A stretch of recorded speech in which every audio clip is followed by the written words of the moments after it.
चक्रवर्ती class statement दी जाती है मूर्खता में।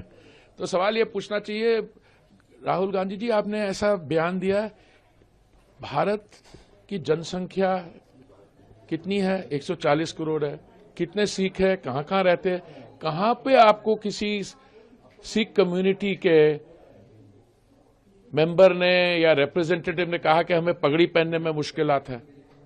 भाई I am a very proud Sikh. मैं पिछले 60 साल से ऊपर से I've been wearing a turban, I've been wearing a kada. I've never come across anyone who said that they have a difficulty in wearing a turban or wearing a kada.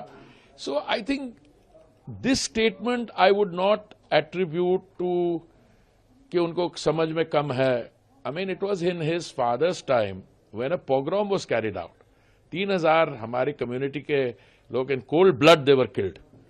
In the grandmother's time, दरबार साहब पे हमला हुआ था। तो ये नहीं कि उनको चीज पता नहीं। I thought he was not born and some of the things is unfair to target him for what his grandmother did, but the issue is he should be now he is, I mean युवा नेता कहते हैं उनके बारे, but he is not युवा, he is युवा by a very flexible definition.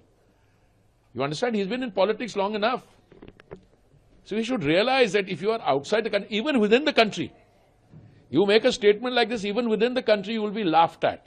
This is a statement which deserves to be condemned in the strongest possible terms, and I think it shows him up that he is not, this is not political immaturity. ये वो क्या कहते थे पप्पू, ये वो वाली चीज नहीं है, ये कुछ और है।